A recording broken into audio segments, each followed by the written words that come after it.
é o Evangelho eterno, o Evangelho de sempre, o Evangelho de hoje, a boa nova da vida, a lei da vida, para a justiça de todo aquele que crê.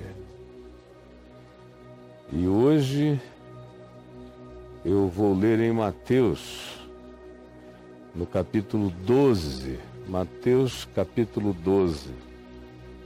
Quero ler do verso 1 até o verso 8, que diz: por aquele tempo, em dia de sábado, passou Jesus pelas searas. Ora, estando os seus discípulos com fome, necessidade, encontraram espigas e entraram a colhê-las e a comê-las. Ora, os religiosos, fariseus, legalistas, letristas, porém, estando ali, vendo isso, disseram a Jesus: eis que os teus discípulos fazem o que não é lícito fazer em dia de sábado, de acordo com a lei do Velho Testamento, em Deuteronômio 23, 25. Eis que os teus discípulos violam Deuteronômio 23, 25 e fazem o que não é lícito fazer em dia de sábado. Eles estão em transgressão contra o Velho Testamento. Mas Jesus lhes disse: não lestes o que fez Davi, o rei de vocês, quando ele e os seus companheiros tiveram fome? Não lestes ainda? Está escrito. Por que vocês ainda não leram ou decidiram não tomar conhecimento desta ocorrência, desta percepção?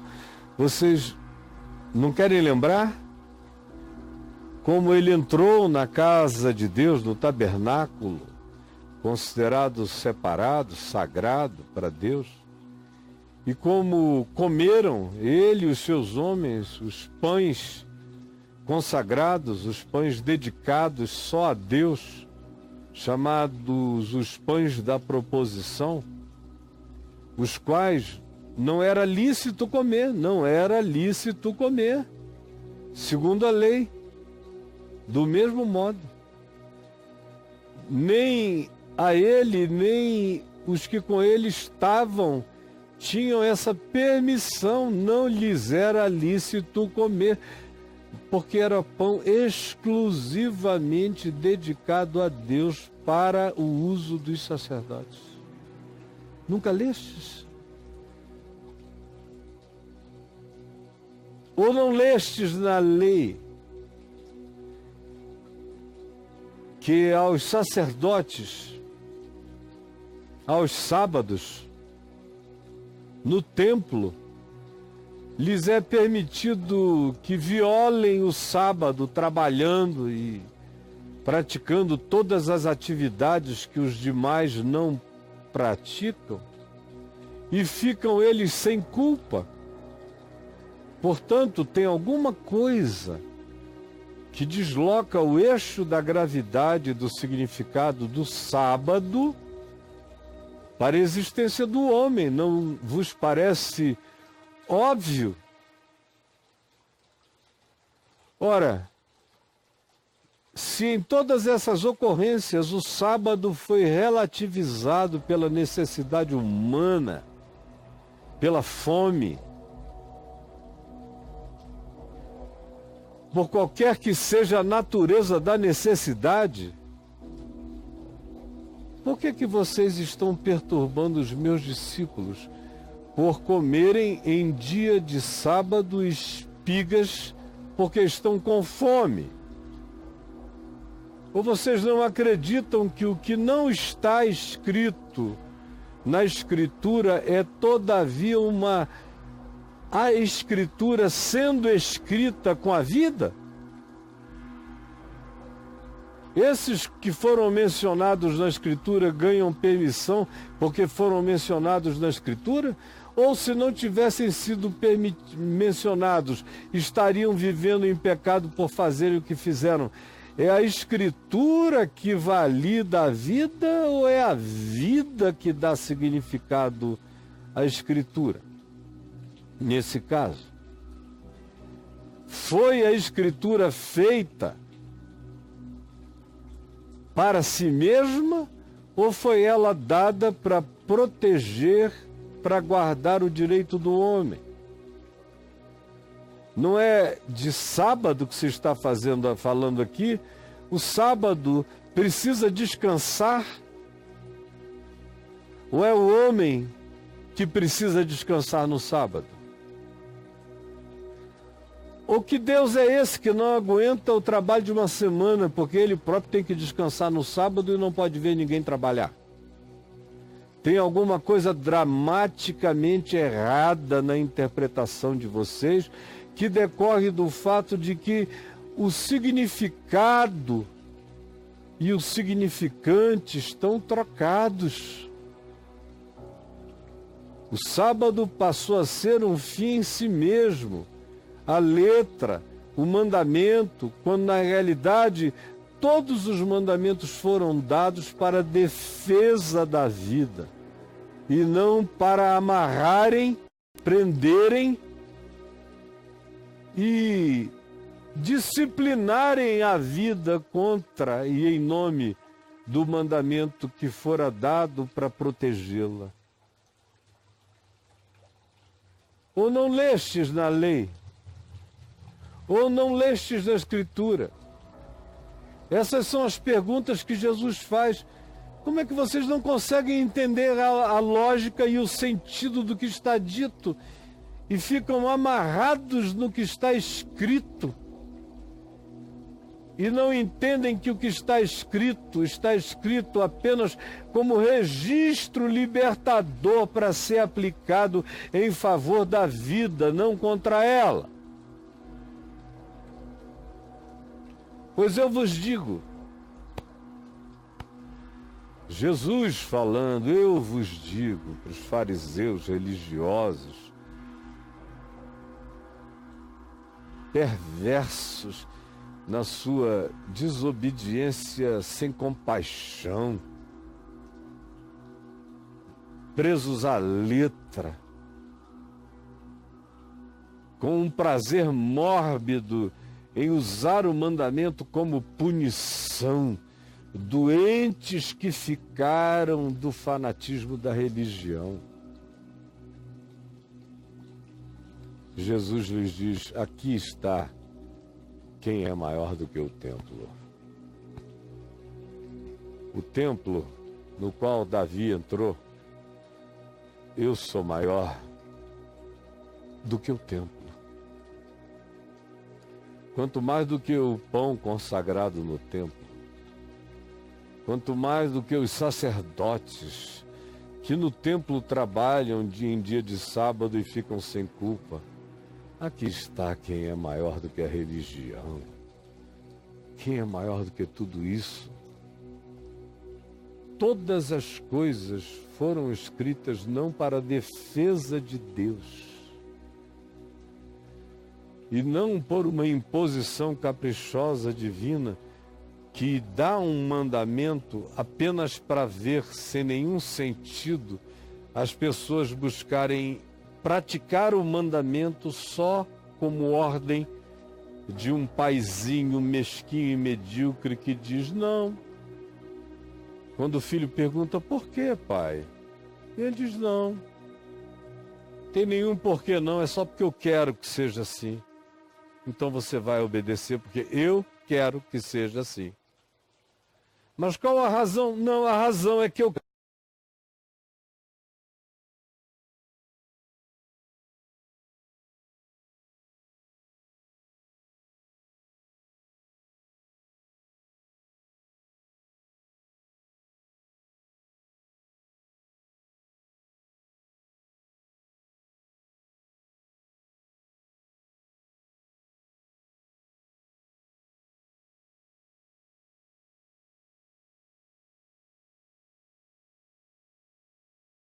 teologias.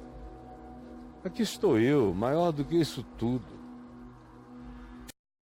Justificar a necessidade do faminto, para justificar a calamidade daquele que morria da agonia de não ter como se manter.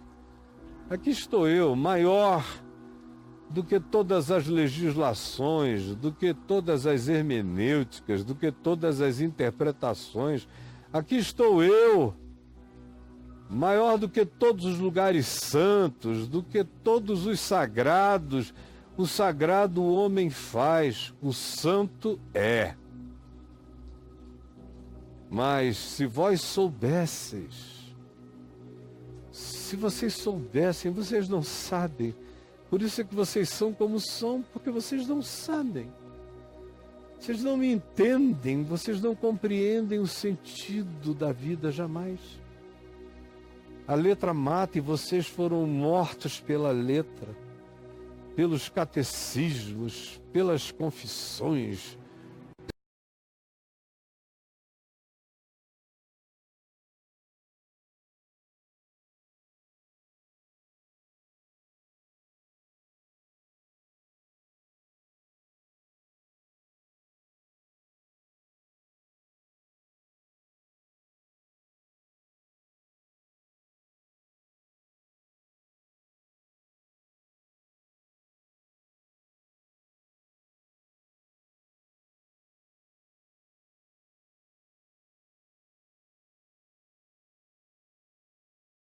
Ânsias de letras, sílabas e palavras, tanto mais cego, tanto mais empedrado, tanto menos humano, tanto menos misericordioso e compassivo se tornará e ficará cego e não conseguirá entender que a lei foi dada e posta como defesa do homem, e não o homem como defesa da lei. Que está tudo invertido. Que não é o homem que deveria servir nenhuma religião, mas que toda religião só deveria ter significado se existisse para servir o homem. É o óbvio que Jesus ensina, e só uma mente fechada pelo diabo, blindada pelo inferno, não consegue entender que esse é o sentido explícito do que Jesus está dito. Não precisa nem de interpretação. Eis aqui aquele que é maior do que o templo. E para o judeu não tinha nada maior do que o templo. Porque até a Arca da Aliança era guardada no templo. O templo era a casa de Deus na mentalidade judaica. E Jesus diz, olha, essa casa do Deus de vocês, olhem para mim aqui, quem é maior do que isso tudo, está aqui no meio de vocês. Eis aqui quem é maior do que tudo isto. Mas se vós soubesseis o que significa, olhem como Jesus está lidando com significados o tempo todo, tentando ver se eles abrem os olhos para entender significados, ao invés de ficarem presos nas cadeias e nas celas insalubres da letra e da lei. Mas se vós soubesses o que significa, misericórdia eu quero, Deus falando. Eu quero misericórdia e não sacrifícios, e não holocaustos. Eu quero ato de misericórdia. Eu quero que os famintos comam, os pobres sejam vestidos. Eu quero que a justiça seja praticada. Eu quero que os desabrigados sejam acolhidos. Eu quero que quem pode mais favoreça quem pode menos, quem sabe mais ajude quem sabe menos. Eu quero compaixão, eu quero misericórdia. Isso é o que me agrada, esse é o meu culto. Eu não procuro holocaustos, nem sacrifícios, nem dízimos e nem ofertas. Eu procuro a manifestação do amor entre aqueles que dizem que são meus filhos, tratando assim com compaixão o próximo na vida, abrindo as portas da religião para servir o homem, abrindo os campos de comida para dar de comer. Esse é o meu espírito, esse é o meu ensino, essa é a minha boa vontade, esse é o meu evangelho. E eis aqui quem eu sou. Eu sou ou não sou maior do que a religião de vocês, o templo de vocês, as ideologias políticas de vocês? Sou ou não sou? Ou você vai dizer que eu sou diferente disso que aqui eu mesmo me apresento como sendo? Ou então admita que você me transformou numa construção da sua idolatria e que aquele a quem você chama Jesus não sou eu, mas é um outro. Não sou eu, mas é um outro. Ah, se vocês compreendessem, se vocês não fossem tão entupidos, se vocês entendessem o significado e as implicações significantes do que eu digo, quando digo misericórdia, eu quero da parte de vocês, e não holocaustos. Eu quero atos de compaixão e não multidão de cultos. Se vocês tivessem entendido isso, vocês não teriam destruído, banido, afastado, posto no ostracismo, condenado a tantos inocentes que estavam apenas manifestando a sua necessidade. E vocês preferiram tratar a necessidade humana de maneira implacavelmente legalista do que cumprir a minha vontade, que digo, eu sou maior do que isso tudo. Não façam nada disso por mim. E ouçam o meu desejo, eu quero é a prática da misericórdia. Não estou procurando holocaustos nem sacrifícios de nenhuma natureza, mas vocês não compreenderam isso até o dia de hoje, e por isso continuam maus, perversos e tratando mal a inocentes e a todos aqueles que me entenderam e praticam a minha vontade, vocês perseguem. E a todo aquele necessitado que na sua ânsia não se preocupa com o que vocês se preocupam e vão direto em busca de soluções, e vocês negam a eles a graça da minha compaixão, vocês estão trazendo sobre vocês próprio juízo, porque vocês estão condenando, banindo, expulsando, pondo no ostracismo a muita gente apenas inocente, angustiada, aflita, na sua dor sem solução.